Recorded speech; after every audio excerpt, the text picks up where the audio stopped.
Adeline's voice was a low, dangerous hiss. "Do you think this is a joke?" Rhys Bowen straightened up from where he leaned against the grand piano, his hands raised in a placating gesture that did nothing to quell the fire in her eyes.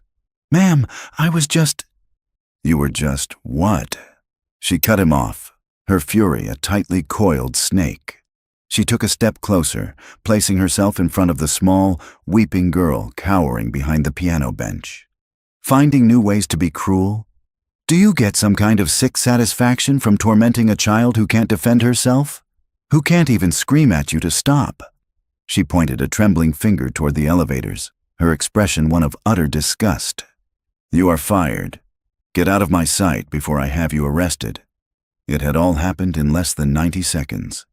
Just 3 minutes earlier, the cavernous 50th floor lounge had been a sanctuary of silence, broken only by a ghost of a melody. 9-year-old Alara Vance, a girl imprisoned in a fortress of silence for 368 days, sat at the massive piano, her small back rigid. Her pale, delicate fingers tapped out the simple, lonely notes of "Twinkle, Twinkle, Little Star." It was her only language now, a string of predictable sounds in a world that had become terrifyingly unpredictable. Rhys Bowen had been making his nightly rounds, the rhythmic swish of his mop the only other sound in the vast, empty space. For 6 months, he had been a ghost in a gray polo, paid to go unnoticed. And every evening, he saw the girl. He saw the profound, bottomless sorrow in her eyes. He watched her play, not with the casual disinterest of a janitor, but with the aching, analytical focus of the man he used to be, a man who had once been a leading expert in the very prison that held this child captive. Tonight was different. He felt a shift in the air, a desperate pull from a part of himself he had tried to bury. He put his mop aside and walked toward the piano, his worn boots silent on the marble. He didn't approach Alara directly, but leaned against the far curve of the instrument, his gaze fixed on the glittering city below. He began to hum along with her melody, his voice a low, gentle baritone. Alara's fingers stopped.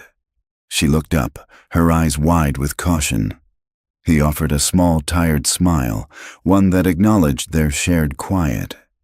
"That's a beautiful song," he said softly.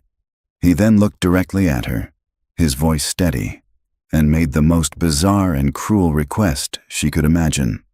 "You have a lovely touch on the keys. Can you sing it for me?" The question, spoken so gently, was a deliberate, calculated strike at the very heart of her trauma. Alara's face crumpled, her eyes, wide with shock and humiliation, instantly filled with tears. She shrank back from the piano as if its keys had burned her. A choked, silent sob caught in her throat. And that was the moment her mother had walked in. Now, standing in the aftermath of her verdict, Adeline watched as 2 security guards materialized, flanking Rhys. Her heart hammered with a righteous fury. She had vanquished the monster, protected her child. Rhys didn't struggle. He didn't argue or plead. He simply gave a small, almost imperceptible nod and allowed them to take his elbows. As they began to lead him away, he looked over Adeline's shoulder at the small, weeping girl huddled behind her. His expression was not one of anger or shame. It was one of profound, soul-crushing pity. But the pity wasn't for himself, or even for the little girl. It was for Adeline. The look burrowed under her skin. Why would he look at her that way? She pushed the thought away, kneeling to wrap her arms around her daughter. "It's okay, baby," she whispered, her voice trembling slightly. "He's gone. The bad man is gone." Alara didn't respond. She just sobbed, her small body shaking against her mother's. Adeline held her tightly, the scent of her daughter's lavender shampoo a small comfort in the suddenly oppressive silence of the lounge. The monster was gone. The threat was neutralized. The problem was solved. But as she held her silent, weeping child, and the image of the janitor's pitying gaze burned in her mind, a tiny, cold splinter of doubt began to work its way into her heart. The man's actions were monstrous. There was no question. But his eyes had not looked like the eyes of a monster. They had looked like the eyes of a man who knew a secret she didn't. The silence that Reese's departure left behind was heavier than the one that had preceded it. It was thick with the echoes of Adeline's fury and her daughter's silent sobs. She held Alara for a long time, the polished marble floor cold even through the thin fabric of her trousers. The company's crisis protocol, a system she herself had designed, was already kicking in. Her phone buzzed insistently in her pocket. It would be her head of security, then HR, then legal. A tidy, efficient chain of command to neutralize a problem. She ignored it. Right now, there was only the small, trembling weight in her arms. "Come on, sweetie," she whispered, her voice still shaky. "Let's go home." Alara followed without resistance, a little ghost in a plaid uniform, her face pale and tear-stained.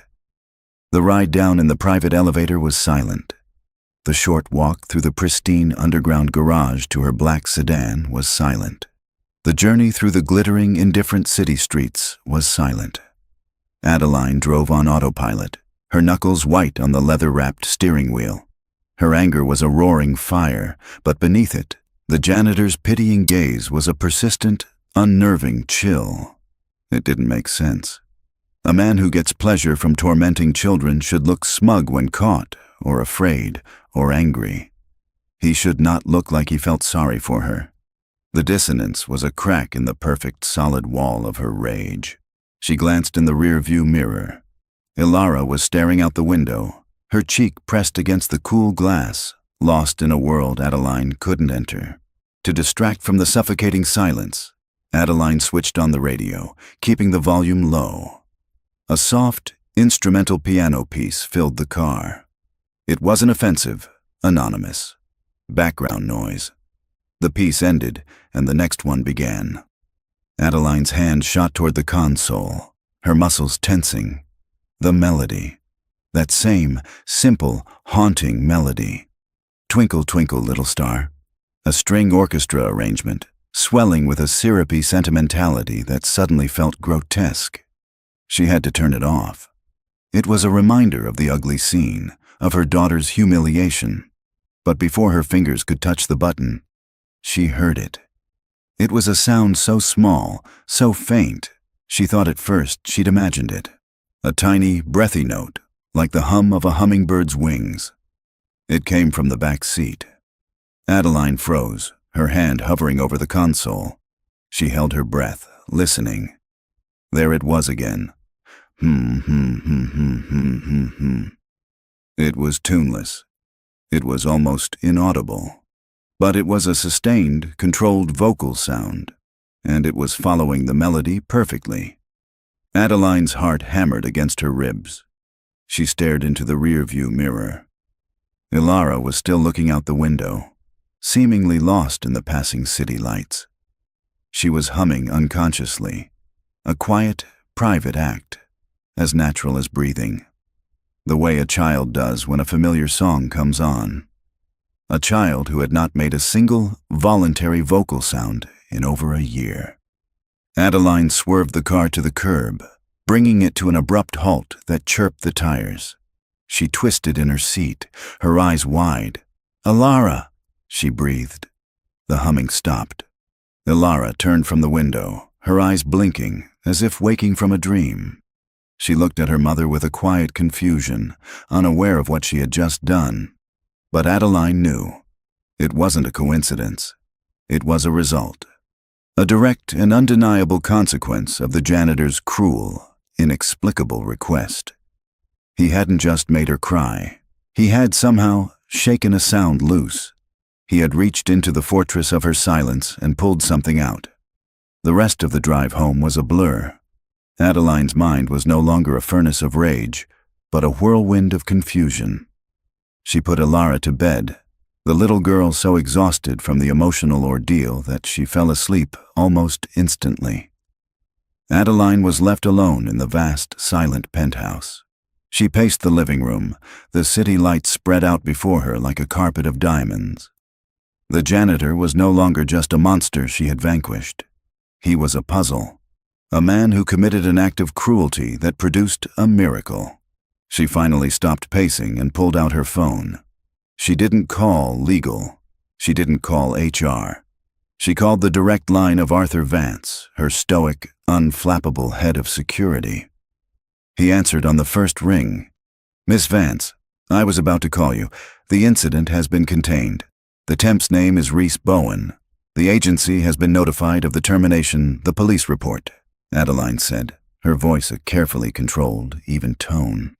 "I want to hold off on filing it for now." There was a slight pause. "Understood, ma'am." "Arthur," she said, walking to the window and staring down at the city 20 floors below. "I want to know who he is, not just his name from the temp agency. I want to know where he worked before. I want to know where he lives. I want to know everything. Are you concerned he might be a threat?" Arthur asked, his professional concern evident. Adeline thought of the pity in Reese Bowen's eyes. She thought of the impossible, miraculous hum that had filled her car just an hour ago. "No," she said, her voice barely a whisper. "I'm concerned he might be the only person who can tell me what's wrong with my daughter." The next morning, the sun rose over a city that felt fundamentally different. Adeline sat in her sterile home office, a fortress of glass and steel overlooking the metropolis, but she felt exposed, adrift. A dozen urgent reports on her monitor went unread. 100 emails went unanswered. She was waiting. Just before 10 a.m., a discreet chime announced the arrival of a secure file. From Vance. Subject, Bowen, R. She opened it, her heart a frantic drum against her ribs. The first page was exactly what she expected. A grainy photo of the janitor, looking tired and nondescript. An address in a rundown borough on the other side of the river. A string of temp jobs for the last 4 years. Warehouse stocker, delivery driver, and most recently, janitor. It was a portrait of a man going nowhere. Then she clicked to the second page, and the world tilted. Before the 4-year gap, the man in the photo was almost unrecognizable.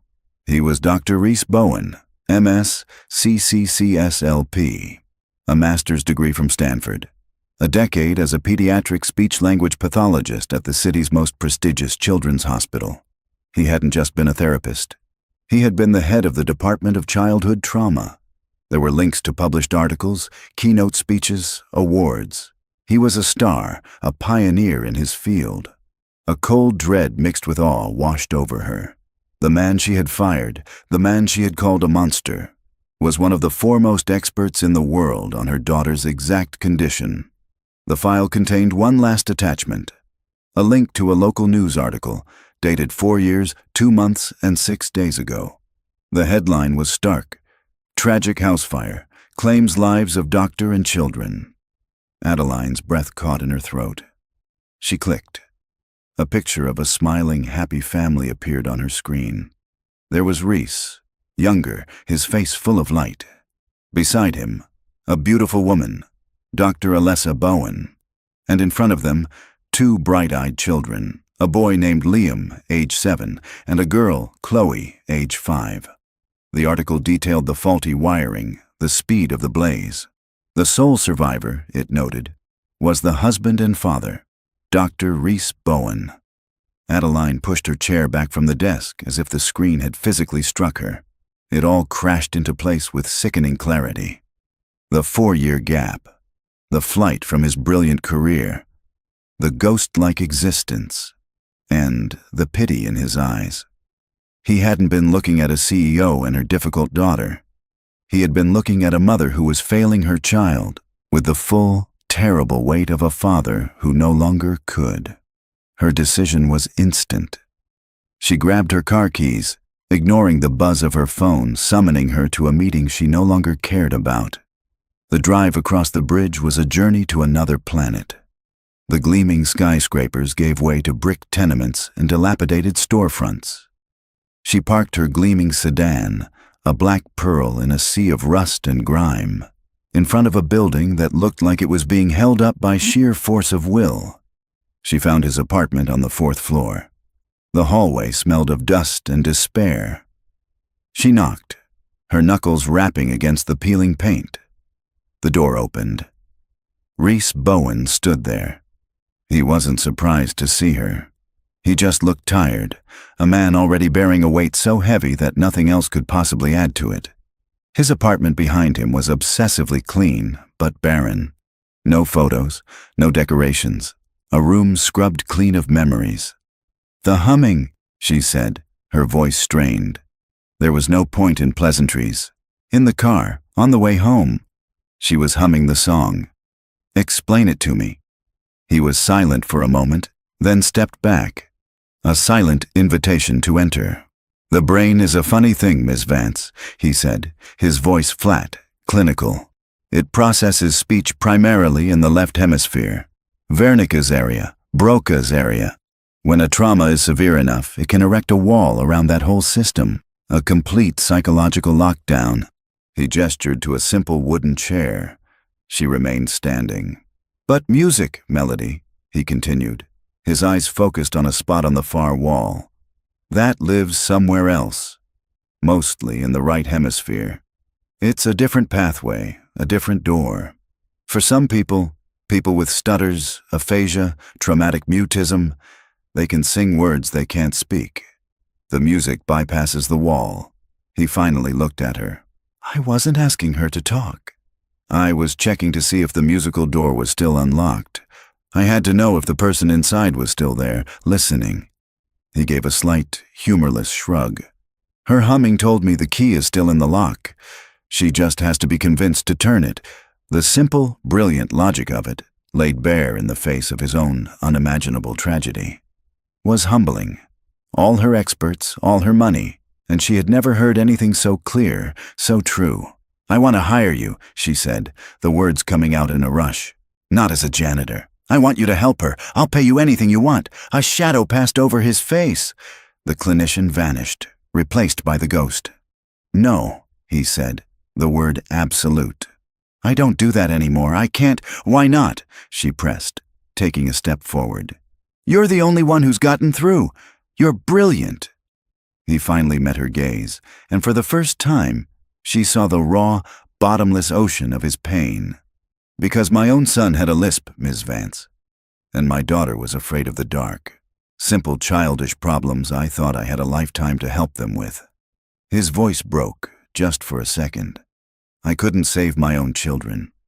What right do I have to save yours?" The air crackled with the force of his grief. Adeline stood before him, the powerful CEO, stripped of all her authority, left with only a desperate, singular plea. "I don't care about your rights," she said, her voice thick with an emotion she refused to name. "I care about my daughter." She made a sound. "Because of you. Please." He stared at her, a war raging in his eyes. The ghost who wanted only to be left alone versus the healer who couldn't ignore a child in pain. Her plea hung in the silent, empty room, a fragile lifeline thrown across an impossible chasm. Adeline's desperate plea hung in the barren room, a fragile thing in a space scrubbed clean of hope. Rhys's gaze drifted from her face to a spot on the wall behind her, a place where the paint was slightly less faded, where a collection of family photos must have once hung. He saw them in his mind's eye. Alessa laughing, Liam with a gap-toothed grin, Chloe covered in spaghetti sauce. The ghosts of the life he couldn't save. His first instinct, the one that had governed his life for 4 years, was to say no, to retreat back into the quiet, gray world he had built for himself, where the only person he could fail was himself. But then he saw Lara, not the CEO's daughter, but the little girl with sorrow in her eyes, trapped in a silence as suffocating as smoke. He had rattled the lock, and he had heard the faintest sound from within. To walk away now felt less like self-preservation and more like a different kind of abandonment. He let out a long, slow breath, the air leaving his lungs like a final surrender. "All right," he said, his voice rough. "But not as her therapist. And not for your money." Adeline blinked, taken aback. "What do you mean?" "I have conditions," he stated, his tone shifting. the ghost momentarily receding to make way for the professional. First, this is entirely off the books. No one can know who I was or what I'm doing. To the world, I'm an aid, a companion, nothing more. Second, my methods are my own. You don't question them, and you certainly don't interfere, especially not in front of her. Third, I don't want your salary. Pay me what the temp agency was paying me.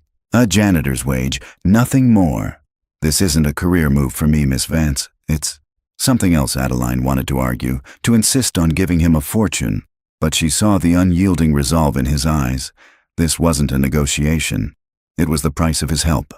Okay, she agreed, nodding. Whatever you need. 2 days later, Rhys Bowen walked back onto the 50th floor of the Vance Corporation. This time, he didn't wear a gray polo. He wore simple dark slacks and a plain blue button-down shirt. His new ID badge read, Rhys Bowen, Child Enrichment Aide. It was a meaningless title for an impossible job. Adeline met him in the lounge, the scene of his firing. Her demeanor was different now, less imperious, more uncertain. A woman named Clara, Ilara's nanny, stood beside her, her arms crossed, her expression a mixture of suspicion and disapproval. Clara will get you acquainted with Ilara's schedule, Adeline said, avoiding Rhys's eyes. She has art therapy at 3, occupational therapy at 4:30, and— Cancel it, Rhys said quietly. Both women stared at him. Excuse me? Clara asked, her voice sharp. Cancel all of it. For the rest of the week, Rhys clarified, his gaze fixed on Adeline. Her schedule is full of adults trying to force a result. What she needs is space. She needs silence that isn't demanding. Adeline hesitated for a beat, then gave a curt nod to the stunned nanny. You heard him. Clear her schedule. It was the first test of her promise not to interfere, and she had passed. He found Ilara in her playroom. It was a child's paradise designed by an adult who had read all the right books. A miniature art gallery, a library of award-winning literature, a collection of sustainable, educational toys.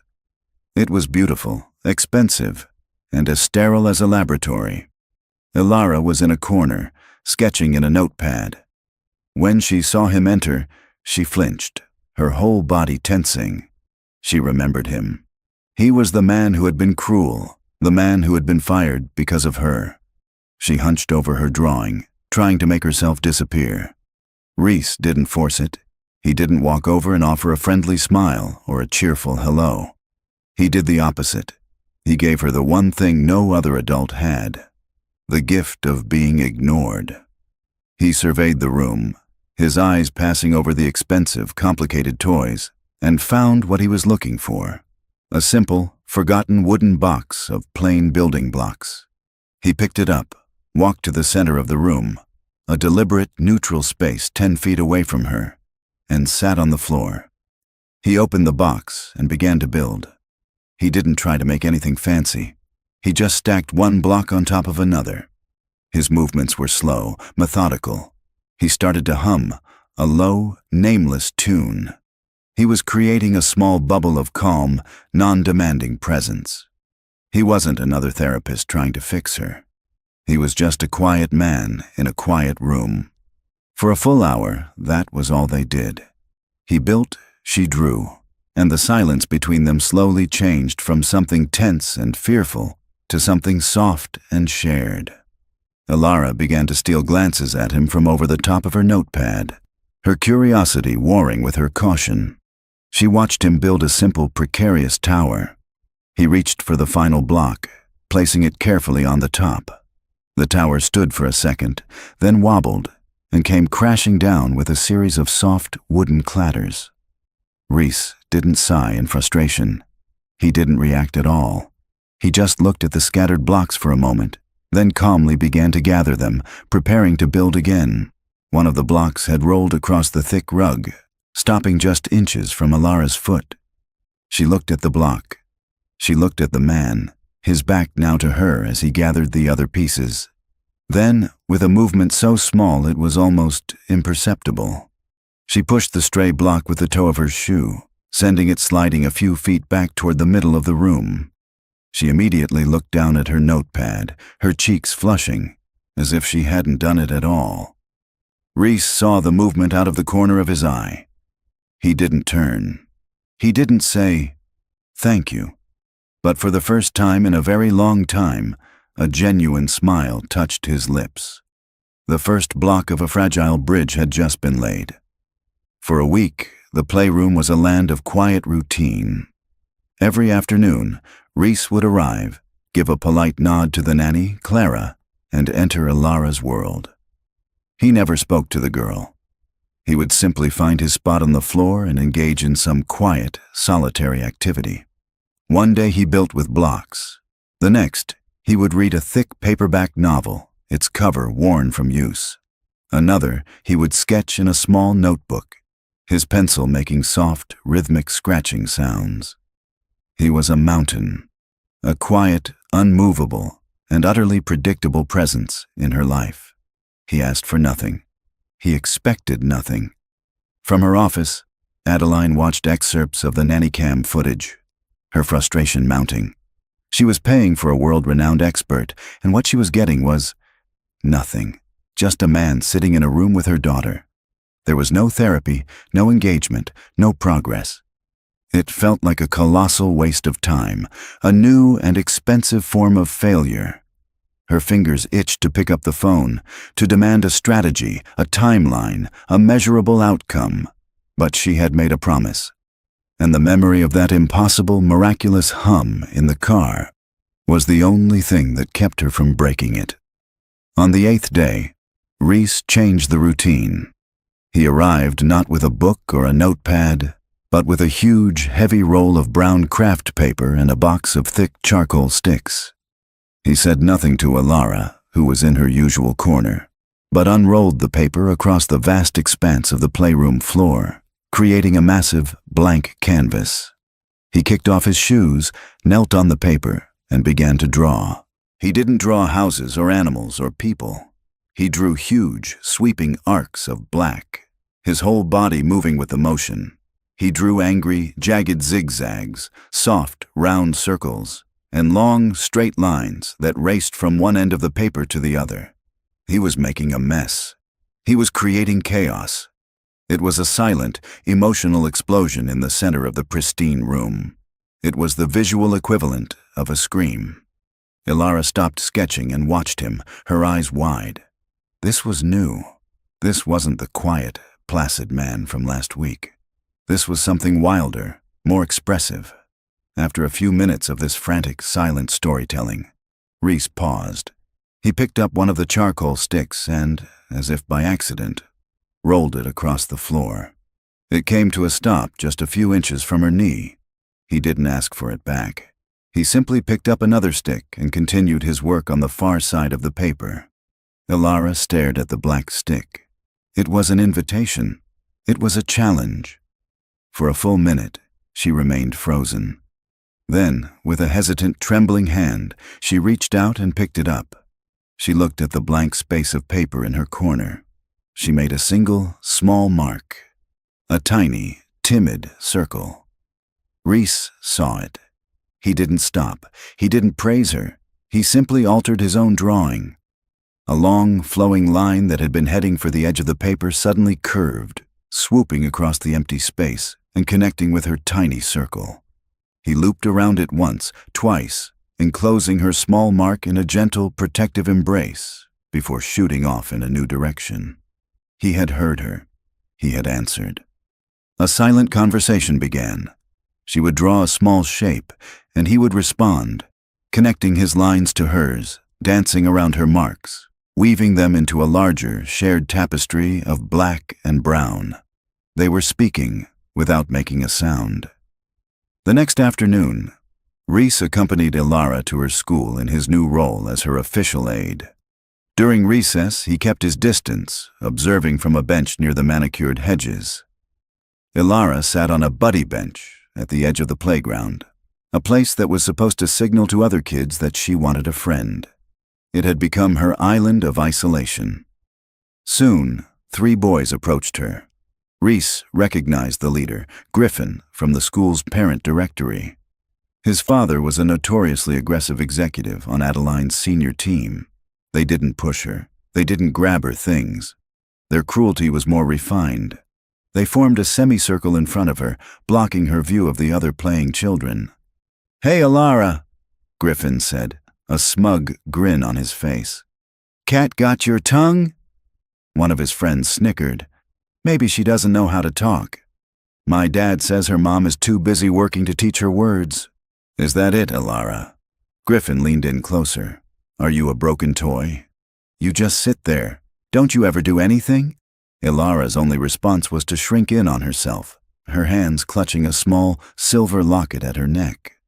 She stared down at her shoes, her small body a statue of misery, weathering a storm of words she couldn't answer. Reese watched, his jaw tight, but he didn't move. He wasn't just watching the boys. He was watching the two teachers on duty who were deep in a conversation 50 feet away, oblivious. He was watching the other children, who gave the bench a wide berth. He wasn't just seeing an act of bullying. He was assessing an entire ecosystem of neglect. The bell shrieked, signaling the end of recess. Griffin and his friends ran off, laughing.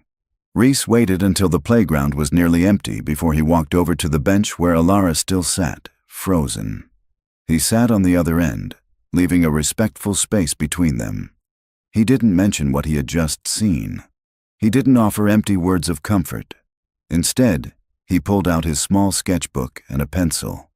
In a few quick, sure strokes, he drew a picture of a magnificent lion with a huge, flowing mane.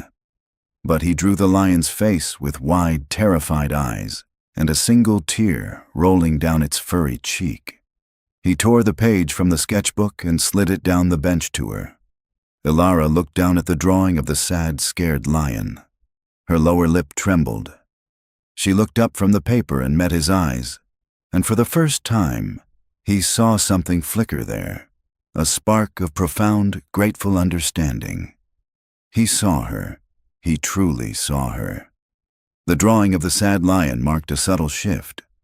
Ilara's engagement in their silent conversations on the giant roll of paper grew bolder. Her timid circles became confident swirls. Her hesitant lines became decisive slashes. She was finding a voice on the page, a way to express the storm of feelings her own voice could not. But in the world outside the playroom, the storm was real. The bullying incident on the playground, as Reese knew it would, reached Adeline's desk in the form of a sanitized, jargon-filled report from the school's headmaster. It spoke of social integration challenges and non-physical peer conflict. Adeline read the report and saw red.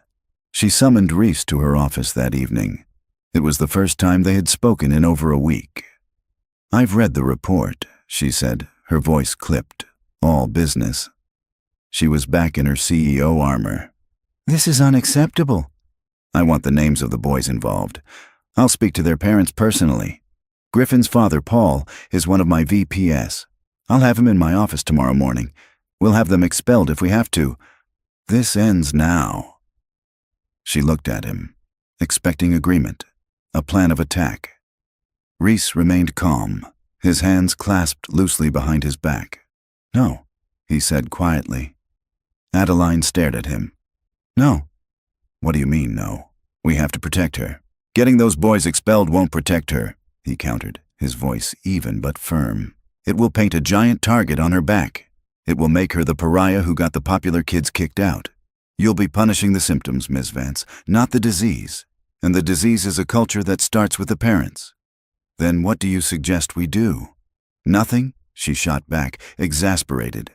"I have a suggestion," he said, "but it's unconventional, and it requires you to trust me." "Completely."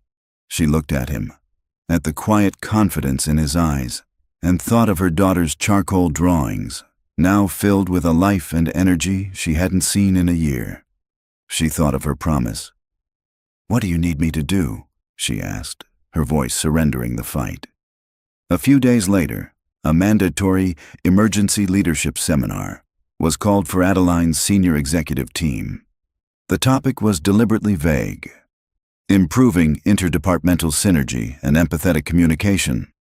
The executives, including a puffed-up and arrogant Paul, Griffin's father, filed into a conference room, grumbling about the waste of a perfectly good afternoon. Adeline made a brief introduction, then ceded the floor to the consultant leading the seminar. Rhys Bowen walked to the front of the room in his simple blue shirt and slacks. He looked utterly out of place, a rowboat in a sea of yachts. Paul scoffed audibly. "This is the guy who's going to teach us about synergy?" Rhys ignored him. "Good afternoon," he began.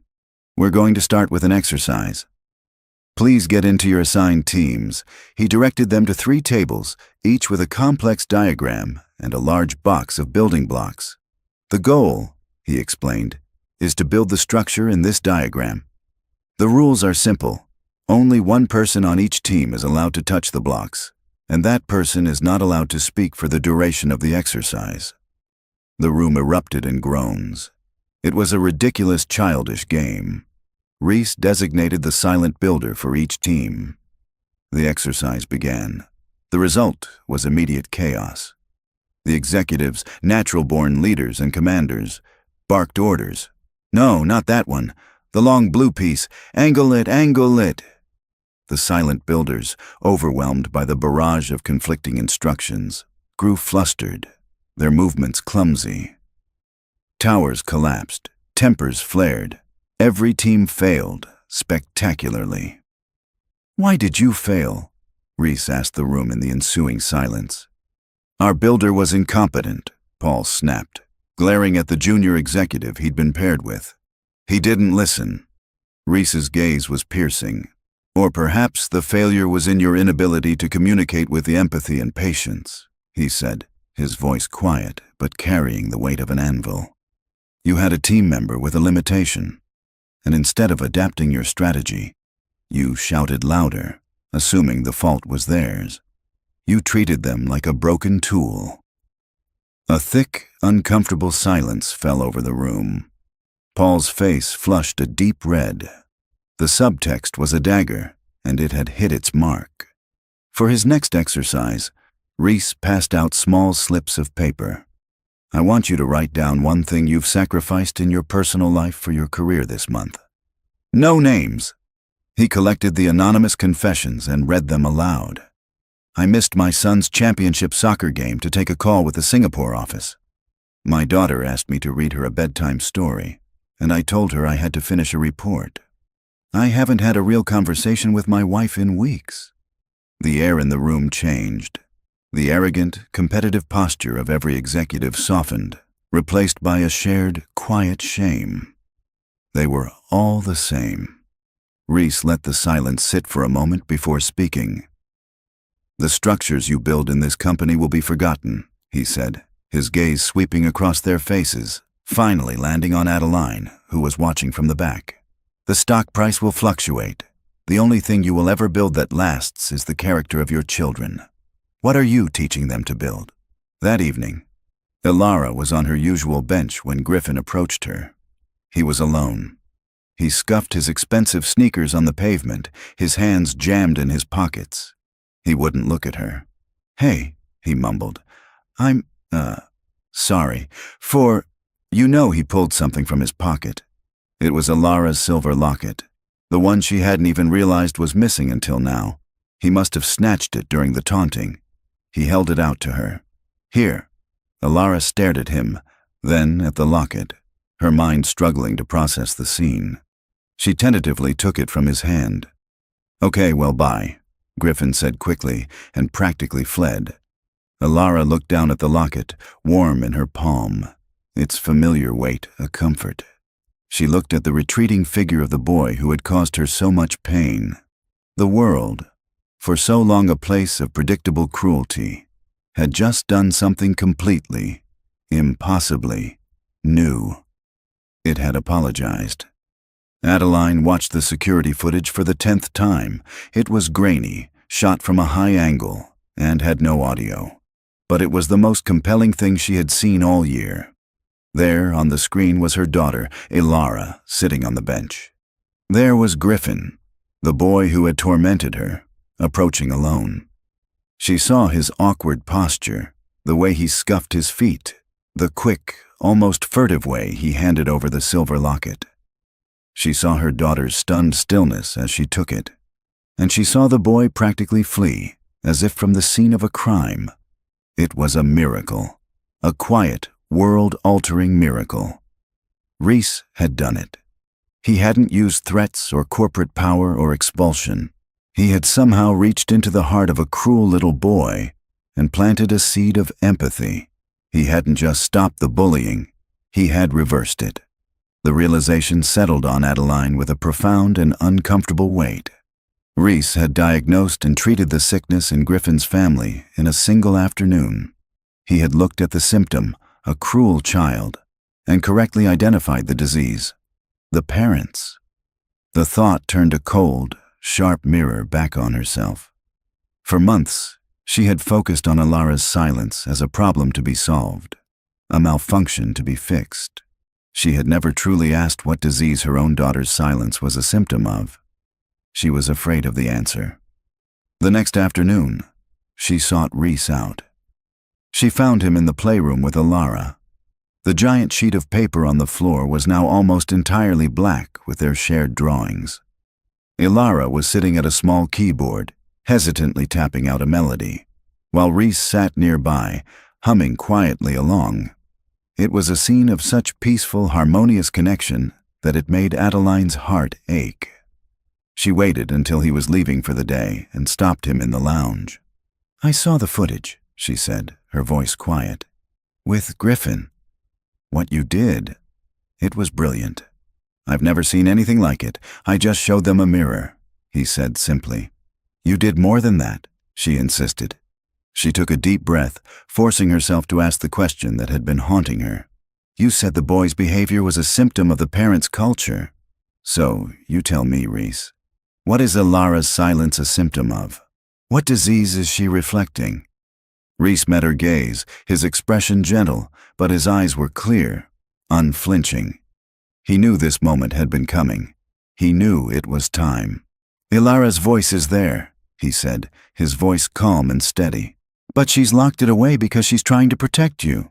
She thinks if she speaks, she'll have to talk about her father, and she knows you can't handle it." The words were a direct hit. Adeline's defenses flew up instantly, her CEO armor snapping into place. "That's ridiculous," she said, her tone sharp, dismissive. "I'm fine. That's all in the past. I've moved on." Reese didn't back down. He took a small step closer, his voice dropping slightly, forcing her to listen. "Is it? Your husband left you for another woman, Adeline. Alara knows this. She saw it, and you have acted like it was just a failed merger. She needs to see you grieve. She needs to know it's okay to hurt. She has to know you didn't break." Every word was a hammer blow, shattering the carefully constructed dam of denial she had built over the past year. "He left you for another woman." The clinical, unvarnished truth of it, spoken aloud in the quiet of the lounge, was a cruelty far greater than asking a mute girl to sing. It was the truth she had run from every single day. The humiliation, the betrayal, the searing pain of being replaced. Her breath hitched. A tremor started in her hands. The pristine, orderly world she had built, the endless meetings and reports and acquisitions, all of it dissolved into a meaningless blur.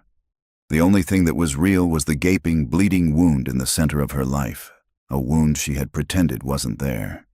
"No," she whispered, but the word had no conviction. It was the last gasp of a dying lie. A sob, raw and ugly, tore its way up from a place deep inside her. It was a sound of pure agony. Her perfect posture collapsed, and she stumbled back, her hand flying to her mouth as if to hold the sound in. The tears she had refused to shed for a year came in a hot, blinding flood.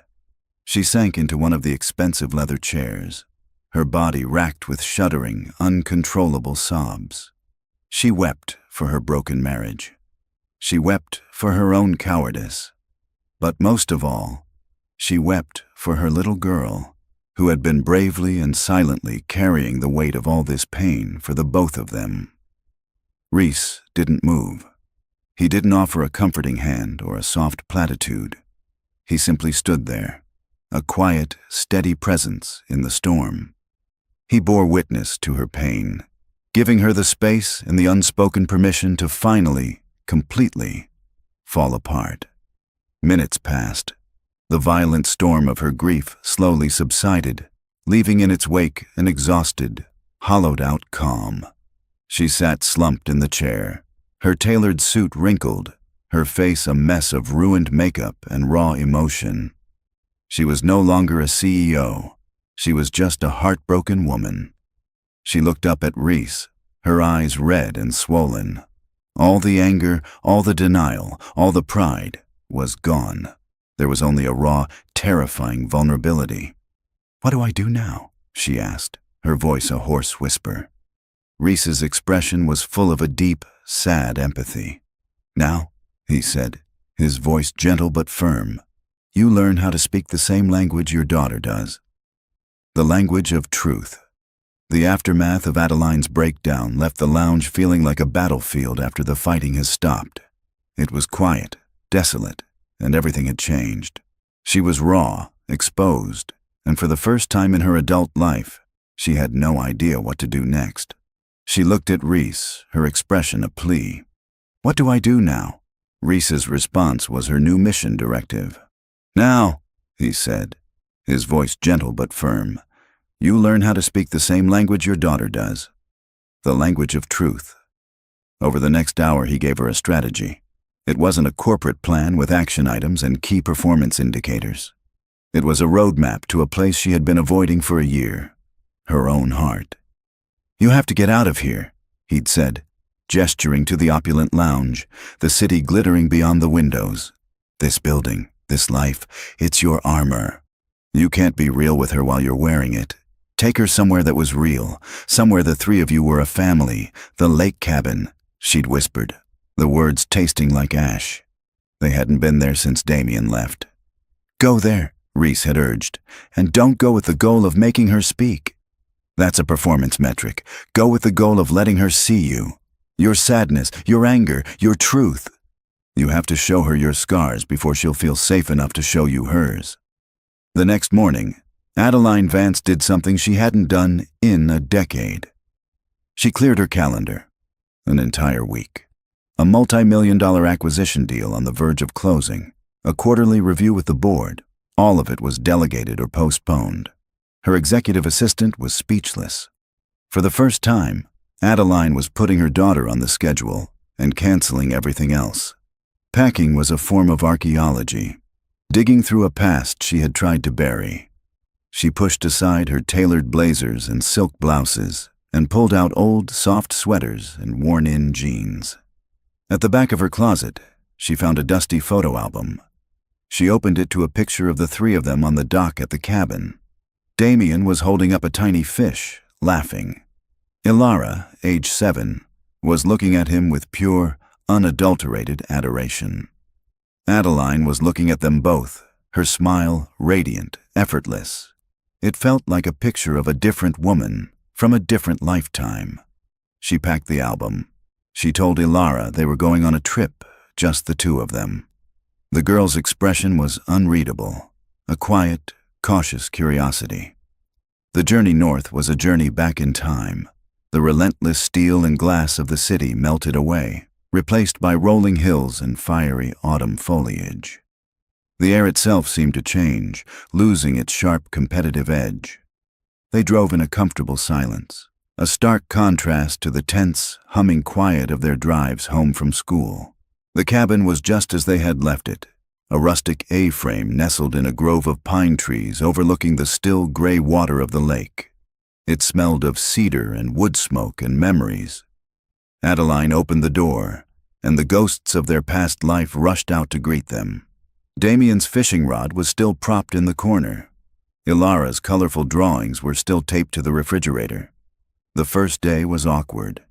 Adeline, stripped of her phone and her work, felt a phantom limb. She tried to fill the long hours, suggesting a walk, then a board game, then a movie.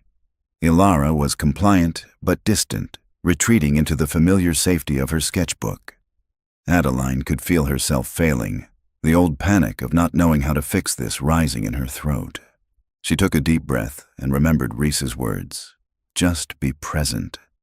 That evening, a cool autumn chill had settled over the lake. Adeline built a fire in the stone fireplace, the crackle and pop of the logs the only sound in the room. Ilara was curled up on the big, worn sofa sketching.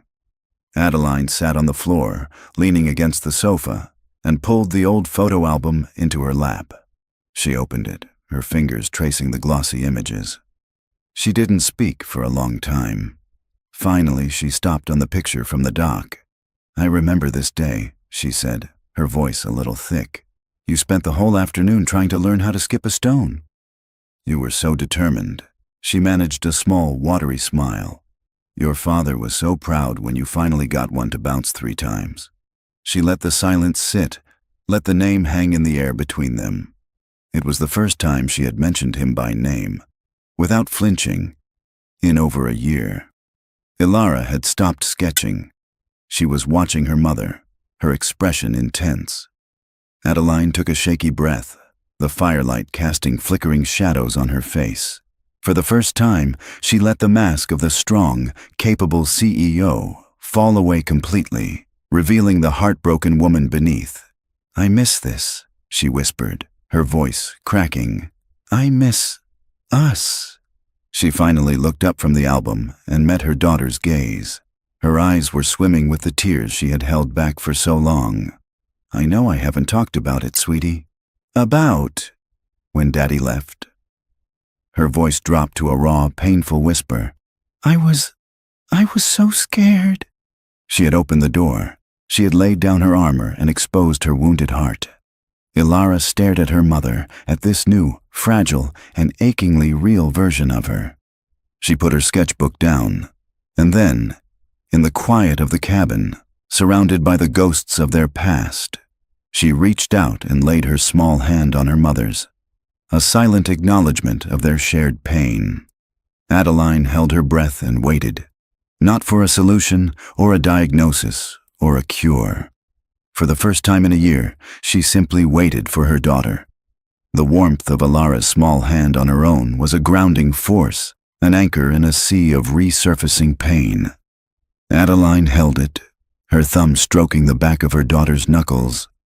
The fire crackled, filling the quiet cabin with a soft, comforting sound. For a long time, neither of them moved. It was enough, Adeline thought. Just this connection. It was more than they'd had in a year. Then, Ilara gently pulled her hand away. She slid off the sofa and went to the small backpack she'd brought, the one containing her school supplies. Adeline's heart sank for a second, fearing the moment was over, that she had retreated back into her shell. But Ilara returned with her sketchbook and a single stick of black charcoal. She sat on the floor in front of Adeline, tucked her legs beneath her, and opened the book to a fresh page. Her expression was solemn, determined. She was not retreating. She was preparing to speak. The first drawing was simple. 3 stick figures, holding hands under a smiling sun. A mother, a father, and a little girl with a triangle dress. It was their family. Before. Adeline nodded, her throat tight. "I remember," she whispered. Ilara turned the page. The next drawing was stark. The father figure was on one side of the page, walking away. On the other side stood the mother and the little girl. And the father was holding hands with a new stick figure, one with long scribbled hair. The betrayal, rendered in the devastatingly simple lines of a child's drawing. The next page was even more brutal.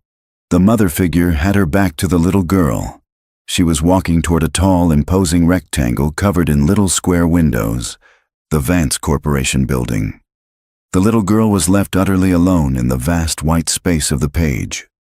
Adeline felt the air leave her lungs. It was an accusation, and it was the truth. Damien had left them for another woman, and she, in her pain and pride, had left her daughter for her work. Ilara turned to the final page. It was just the little girl, standing alone. But this time she had a large black X drawn crudely over her mouth. It was the story of the last year, a story of a little girl who had lost not one, but both her parents, and then her voice. Tears streamed silently down Adeline's face as she looked at the final, damning image. There were no more excuses, no more justifications. There was only the truth, drawn in charcoal. "Oh, baby," she sobbed, her voice a broken whisper. "I'm so sorry." "I see now. I see. You thought I left you too." She reached out, her hand trembling. "I was so busy trying to be strong, I didn't see that you needed me to be sad with you." This was it. The complete surrender. The total admission of her failure. Ilara looked up from her sketchbook, her own eyes shimmering with tears that mirrored her mother's. She looked at the drawing of her father leaving, and then at her mother's heartbroken face. The fortress of silence inside her, already weakened by Reese's patient siege and now washed by the flood of her mother's honest grief, finally crumbled. She opened her mouth.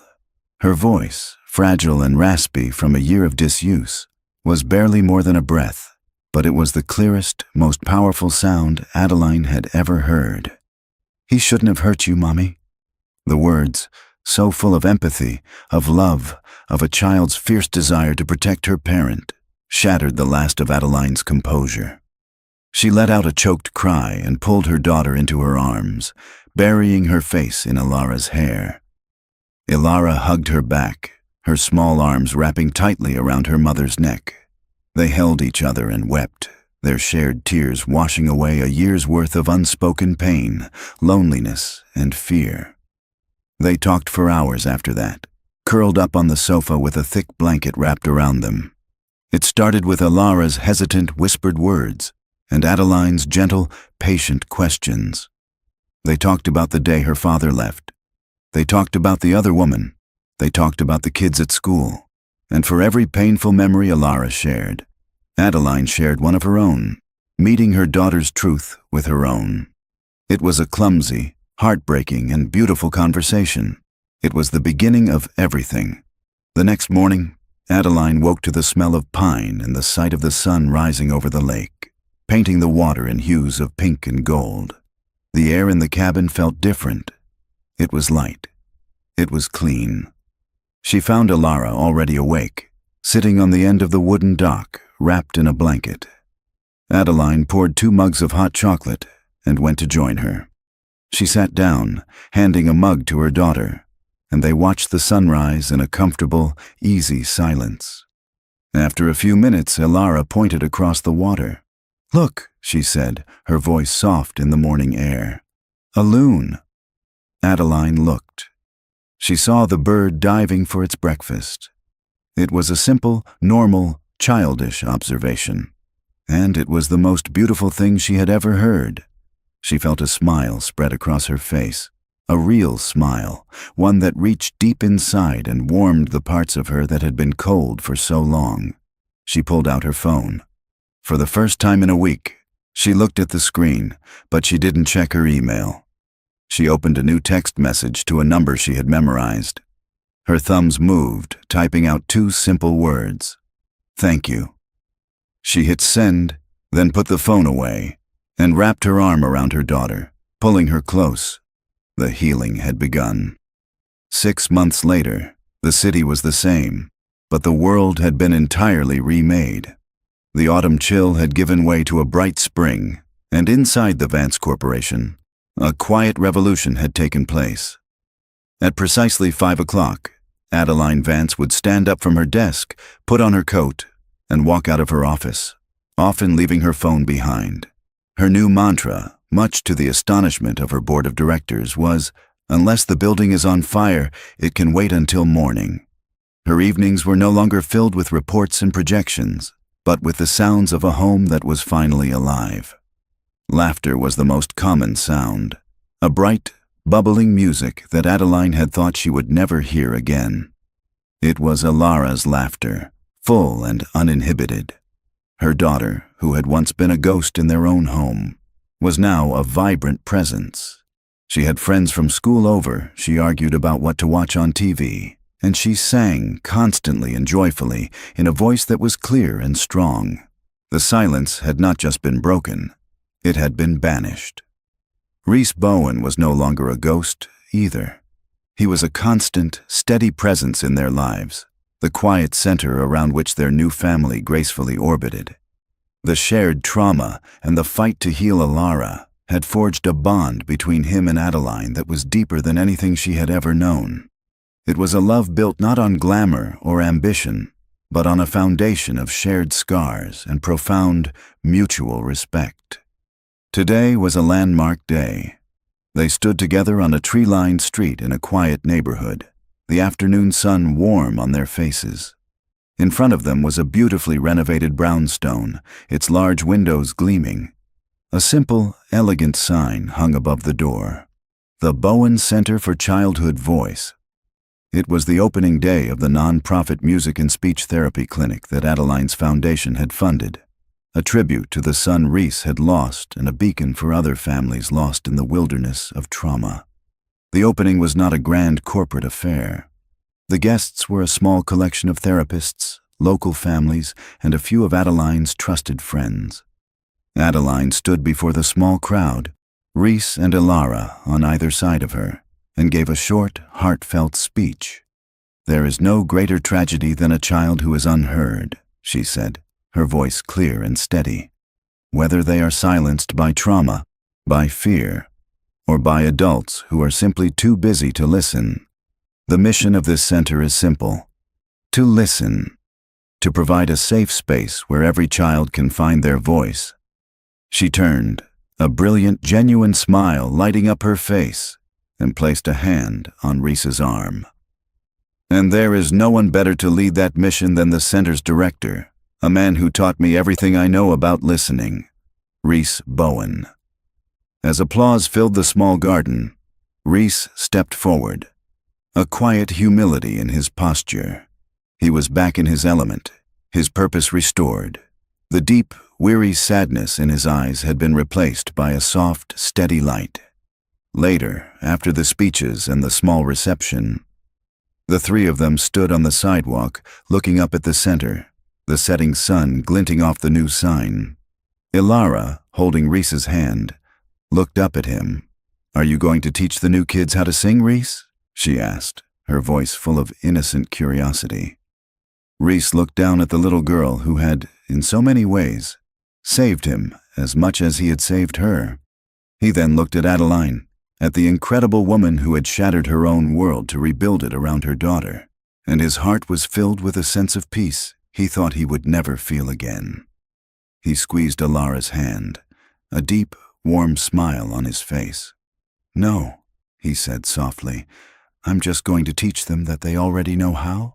They just need to find someone who is truly willing to listen." The janitor who had been fired for an act of perceived cruelty, the CEO who had been blind to the truth in her own home, and the little girl who had found her voice in the quietest of places, all stood together under the warm spring sky. The past was a scar that had taught them how to heal, and the future was an open door, filled with the promise of a song yet to be sung. And so, our story finds its way out into the world. I always love to think of these tales finding a home after I send them off. If you feel like sharing, I'd be honored to know where this one landed with you tonight. A comment with your city or just a simple hello from your part of the world truly brightens my day. If you'd like to be a destination for future tales, the best way to ensure they find you is by leaving a like and subscribing.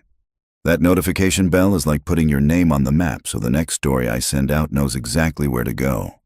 Until our paths cross in the next chapter, be well. And thank you for listening.